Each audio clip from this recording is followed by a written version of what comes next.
This is my fifth time I'm recording this whole video. Welcome to another installment of Webcam Cases. I'm Hannah, and today we will be discussing the Rachelle Waterman case.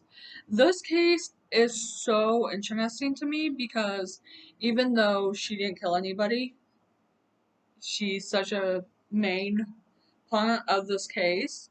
I actually didn't know anything about this case until I did my research on it. I think I saw a thumbnail on YouTube and was like, what's this about? And then I watched like a 2 hour video. I got a bunch of articles and I compiled all of this to present to you. Also, I'm downstairs. We have two birds and the AC's on. And the animals are just pumping up the annoyance level today. So I don't know. I hope you could hear me clear. I'm also going to hold my microphone the whole time because it was on the table. I feel like you can't hear it on the table. Just simple things. So let's get into it. Rachelle Waterman was a 16-year-old girl from Kennebec, Alaska. She was smart, a volleyball player, a really great singer in the school choir, and someone who really hated her life. She hated her life so much she had a live journal titled My Unhappy Life. She also told her friends that her mom wouldn't feed her because she was getting fat. She was grounded for getting an 89% on a math test, and according to Rachelle, there was an incident where Lily, Rachelle's mother, apparently tried to push Rachelle down the stairs. I say apparently because some people say she was pushed, some people say she was almost pushed, and to this day, no one knows. It was never confirmed. Nor denied, I guess. Getting into the case, Sunday, November 13th of 2004, an Alaska State Trooper got a call from a hunter who found a burning van with potential human remains in it out on a logging road in the middle of nowhere. When the state trooper arrived, the car was still smoldering with human remains in the back seat. The state trooper stated that the remains had almost been completely destroyed by the fire. It seemed like an accident until investigators invested the scene. I don't know why I keep on kind of like choking on my words. They had found no sign that the driver was ever in the front seat when this had taken place.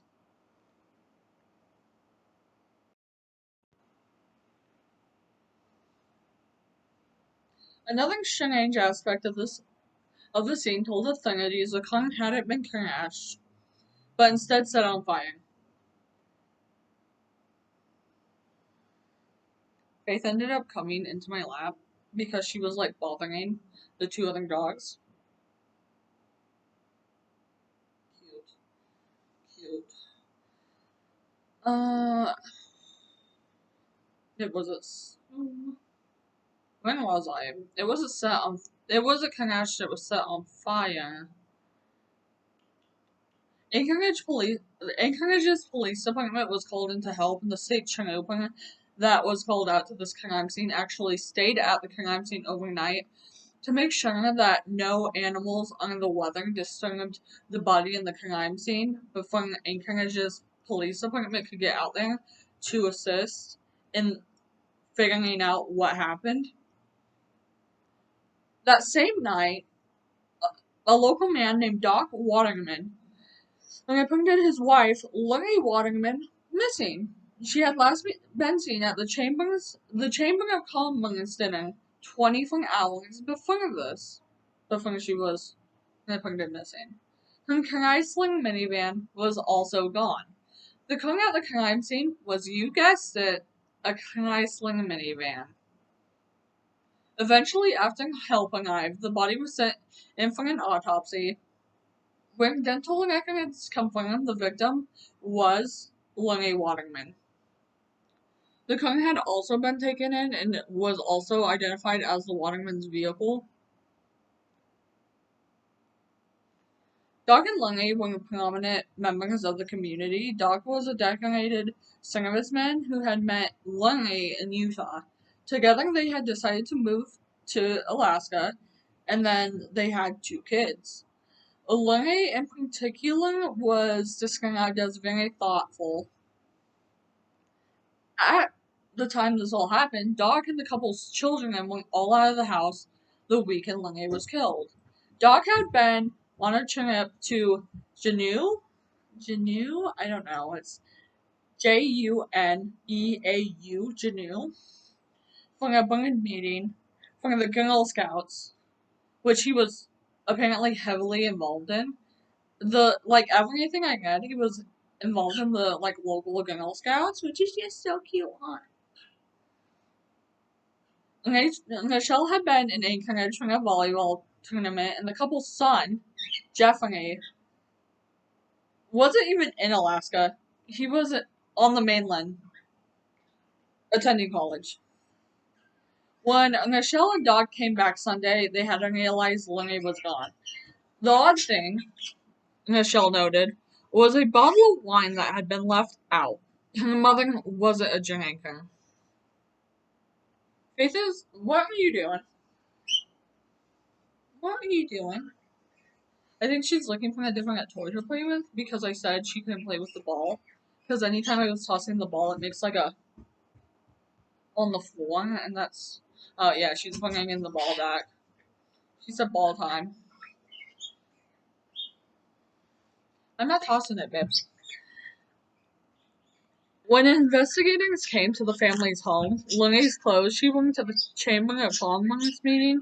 When in the house, proving she made it home, the fun she was killed. I'm gonna toss this quick. Little side note, because I just thought of it. Yesterday, when I was home alone, as soon as my parents left, 2 policemen showed up on my front porch, looking for the people who live in the house in the back. I don't know. I just thought I'd share. How goofy is that? Anyway,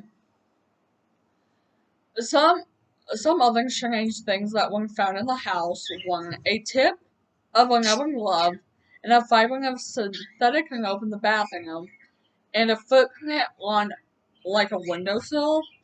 Someone had broken into the Waterman's home.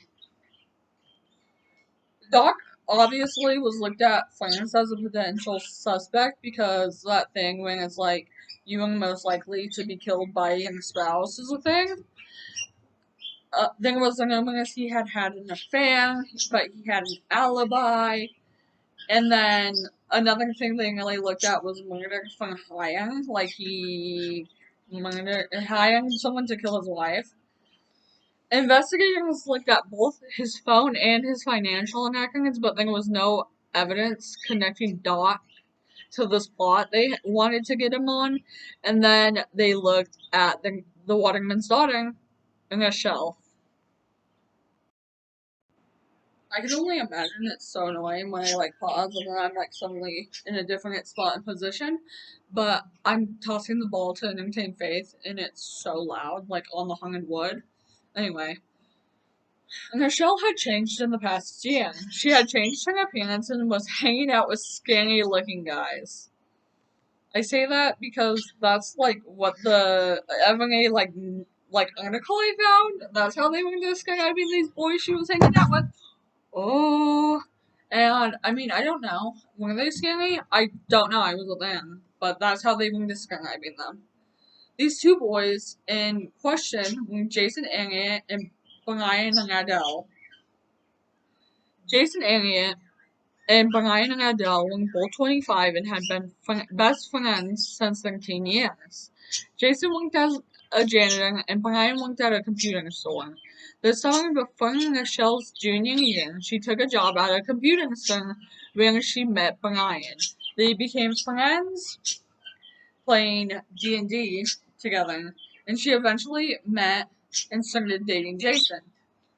This caused a lot of concern from her family where Jason was 25 and he was dating a 16-year-old girl. Cute. Couple goals. These two were brought into questioning, and both Jason claimed the night Lungi died, they had spent the night together watching the Princess Bunai. Bunai almost had the same Sunday, but he claimed he didn't spend the night. So then Sunday had an accident.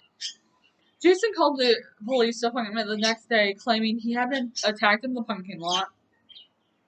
He claimed a hooded man came and attacked him, telling him to stay away from Rachelle. Jason was questioned again, but this time investigators told Jason they believed the attack was fake and that he was behind Lenny Waterman's murder. This is when Jason connects. He said Brian was the murderer and had done it because Rachelle was being physically abused by Lenny. Yep.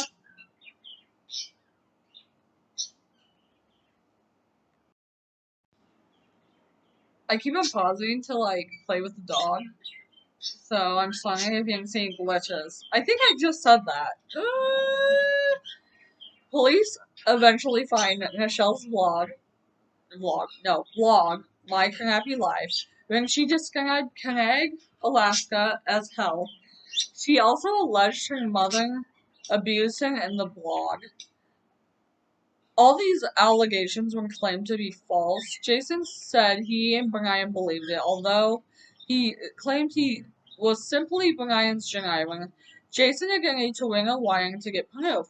Brian did make some admissions about killing Lenny while Jason spoke to him.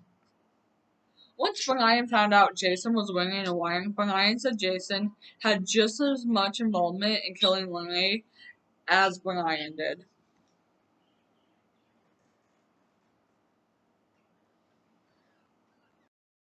Brian and Jason believed they were going to save Rachelle, who asked the two to kill her mother. Yeah.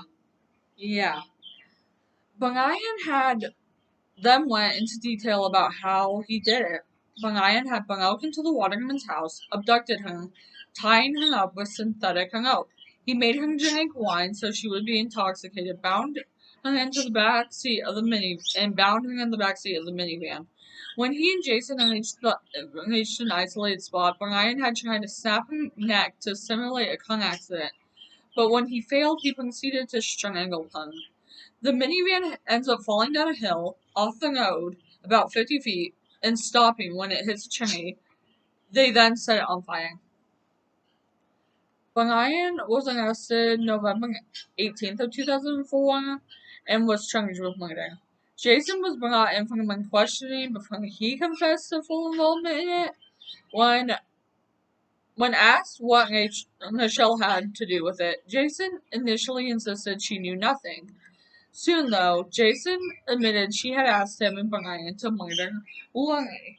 She had told them Lenny would be home alone and to enact the plan that weekend. Enact? Did I put enact? Is that even a word? Rachelle was brought in from questioning and was informed of her rights, and still agreed to talk to them without her father and an attorney present. During this interview, she claimed she didn't encourage them to kill her mother. Rachelle claimed in the interview her mother once hit her with a baseball bat and tried to push her down the stairs. But she kept insisting the two men had offered to kill Lenny, and that she had turned them down. Eventually, though, she finally confessed and admitted the abuse was a lie. Later in court, Rachelle's defense tried to say they coerced her into a confession, also stating that the interview generated false confessions from them. Interviewing this, my bad. Rachelle Waterman and Jason Arnott were arrested November 19th of 2004. The two were charged with 10 counts each, including conspiracy to commit murder, kidnapping, burglary, and first-degree murder. In 2005, Brian pled guilty and then received a 99-year sentence. Jason Elliott, meanwhile, as he didn't commit the murder, received 50 years. this is where we get into Rachelle. Rachelle went to trial in January of 2006. Both Brian and Jason testified against her. But the trial ended up in a hung jury, meaning no one could come to a solid conclusion. An e-trial was held in 2011, and she was only convicted of criminally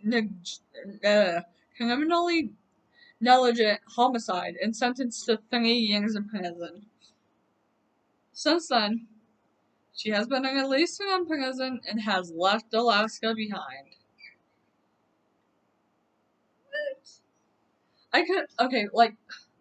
First off, couldn't imagine killing anyone in my family. Second off, couldn't imagine convincing 2 goons to kill anyone in my family. Third off, I couldn't imagine being like, oh yeah, I'm being hit at home.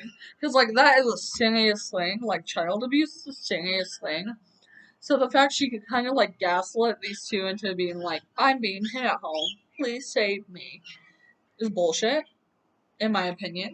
Anyway.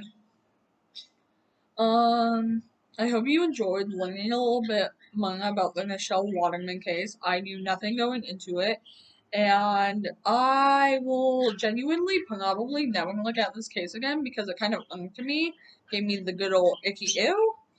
I hope you enjoyed it. I will see you Monday for a vlog.